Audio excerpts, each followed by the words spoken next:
ended with the NGen Caledon 400 held at Veppiner in the Free State. In the 250cc class, a dogfight was expected between Chris Dodd and Alfie Cox. Well, I've been very unfortunate in the sprint series that I had a breakdown at the one race down in Natal in Eston, and I've thrown away one race, and you cannot throw any away. So I'm lying second at the moment, and with a bit of luck today, if the guy that's leading, Chris Dodd, if he breaks down and doesn't finish today, and I do finish, I can win the sprint series.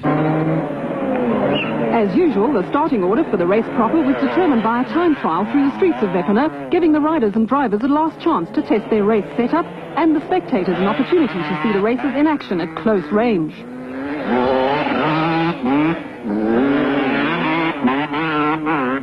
Going into the race, the championship positions in two categories still had to be decided. In the 250cc class, Chris Dodd on the Winston Yamaha would have to keep a wary eye on Alfie Cox on his Castrol Honda, who was only 12 points behind. In the over 250 class, Errol Dalton on his Lesotho Office Equipment Kawasaki was in a strong position, and nothing short of disaster was going to keep the title from him.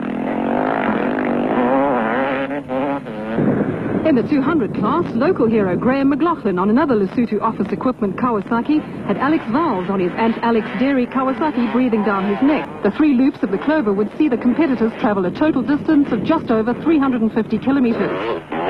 It was a sunny day, but the terrain was wet and muddy in places after the rain of the previous few days. Conditions the bikers would revel in.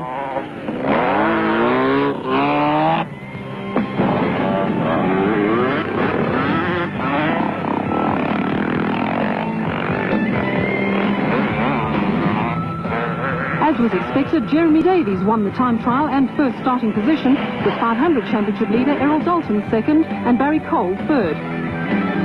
Good to be in front, but I'm happy where I am. I rode hard in the time trial, so I'm glad to be here. I hope I can stay here the whole day. Jeremy Davies took advantage of his first position in the starting order and blasted away, trying to put as much pressure as possible on Errol Dalton. Davies on the Castrol Honda tried to open up as big a lead as he possibly could, forcing Errol Dalton to go flat out. But Dalton wasn't prepared to throw his championship lead out the window and took care not to make any mistakes.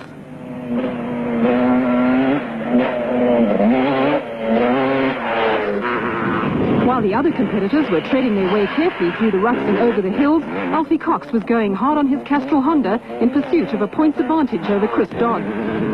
The conditions underfoot were excellent for off-road racing, with the rain resulting in soft surfaces and a minimum of dust. Willie Ireland on his Super Tyres Suzuki was racing hard to catch Alfie Cox for a 250 class win, while Saki Nemon on his Sun City Kawasaki was looking for a 200 class win.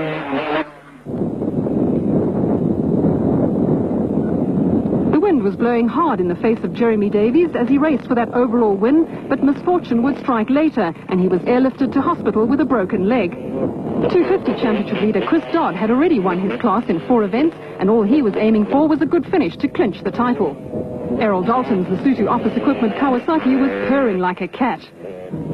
Willie Ireland was still concentrating hard on catching Alfie Cox in the 250 class. Richard Manning on his Winston Yamaha was leading the 200 class, while Graham McLaughlin was behind him on his Lesotho Office Equipment Kawasaki and reveling in his hometown conditions. He was the only rider to finish every event in the championship. There were 4 refueling points along the route, and this is Wessel Delport on his Yamaha at one of them. Wessel would finish 35th overall and 7th in the 500 class.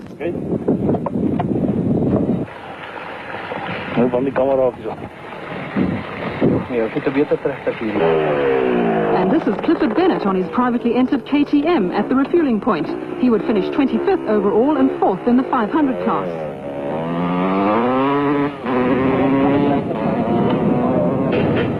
Meanwhile, Alfie Cox on his Castrol Honda was merrily riding away from the opposition. He already has 3 victories under his belt this season.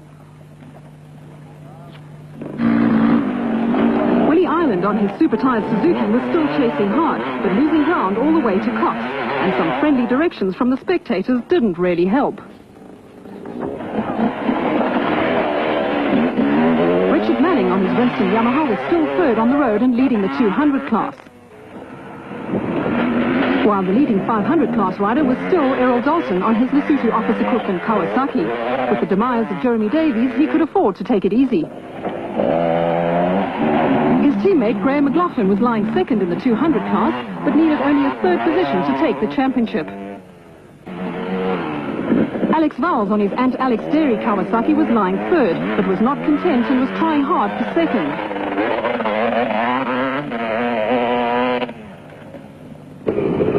Alfie Cox was determined to wipe out that 12-point deficit between him and Chris Dodd, while Willie Ireland was still going for that overall win. These two were now first and second on the road. Richard Manning was still leading and charging hard in the 200 class and was third on the road, although he had no title hopes left. Errol Dalton had things all his own way in the 500 class and only had to stay in the race to become the champion.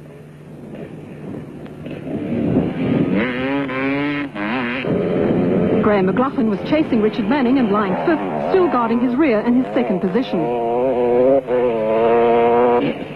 Chris Dodd was lying 10th and 4th in the 250 class and had to race hard to keep his championship hopes alive.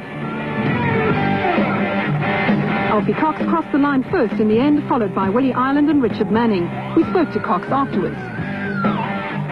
This race is always one of the best races we have of the year. We were lucky to have rain here. It's been raining here for the last few days, and the conditions were excellent. And the people really go out and do their best. The marking was unbelievable. You couldn't go wrong today, and it was a real racing course. Graham McLaughlin, second in class, gave him the 1993 200cc off-road sprint title. Chris Dodd's fourth in class made him the 250 champion, while Errol Dalton's easy 500cc victory gave him the class championship.